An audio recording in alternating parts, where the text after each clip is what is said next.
जय जगन्नाथ बंधु जॉब कार्डधारी श्रमिक मानकर एनएमएमएस आप माध्यम वर्तमान ईकेवाईसी करा जाउछि एवं आमे गोटे वीडियो बनैथिले जे ग्राम पंचायत रे केते श्रमिक मानकर ईकेवाईसी हेलानी ताहार रिपोर्ट आमे केमिति देखिबा किंतु सेही रिपोर्ट ऑप्शन चेंज हो जाइछि। एबे आमे केमिति ईकेवाईसी रिपोर्ट देखि परिबा आजिर वीडियो रे आलोचना करिबा। ता सहित एनएमएमएस आप माध्यम केमिति ईकेवाईसी श्रमिक मानकर करा जाउछि ताहार मध्य डेमो वीडियो चैनल रे उपलब्ध अछि। जदि आपण देखिया पई चाहुछंती ताहाले प्लेलिस्ट को जाई आपण ईकेवाईसी डेमो वीडियो देखि परिबे।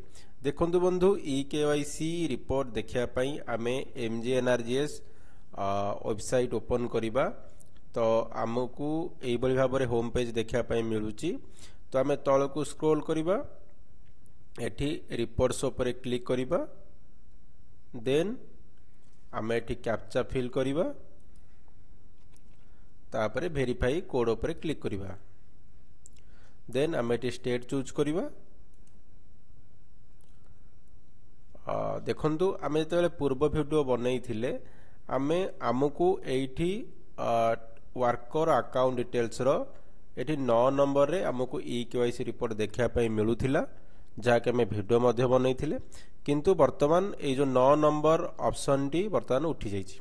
तो एबे केउ भली भाबरे देखिबा रिपोर्ट देखंतु सेथि पई हमें कोन करिबा ना ए जो रहिला जॉब कार्ड रिलेटेड रिपोर्ट्स रो देखंतु 9 नंबर आमे 2 नंबर रो 9 नंबर रे जाई देखुथिले वर्तमान आमे 1 नंबर रो 9 नंबर देखंतु आधार ऑथेंटिकेशन स्टेटस रिपोर्ट। तो आमे एहारी ऊपर एबे क्लिक करिबा। देखंतु एहारी ऊपर क्लिक कला परे हमको एठी देखिया पई मिलुची ईकेवाईसी डन जानि परले।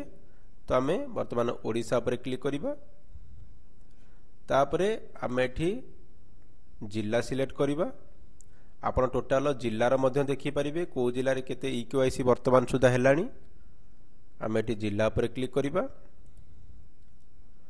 तापरे ब्लॉक शो करिवो केउ ब्लॉक रे केते हेलानी आपण मध्य देखि परिबे एवं ब्लॉक ऊपर आपण जते क्लिक करूछंती आपण को एठी केउ पंचायत रो केते हेलानी एठी आपण को मध्य शो करिवो जानि परले। तो एई बळी भाबरे आपण माने देखि परिबे। ता सहित आ गोटे कथा बंधु एठी मध्य आपण देखि परिबे ऑल वर्कर्स केते अछंती एवं एठी एक्टिव वर्कर्स मध्य ऊपर एठी क्लिक करिकि एक्टिव वर्कर्स केते हेलानी एठी मध्य देखि परिबे।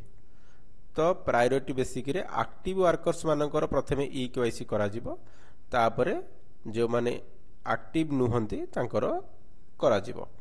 तो निश्चित भाव में आपण माने एही ऑप्शन को आसी आपण को ग्राम पंचायत रो केते ईकेवाईसी हेलानी श्रमिक मानकर जॉब कार्डधारी श्रमिक मानकर आपण माने वर्तमान एही ऑप्शन रे चेक करि परिबे।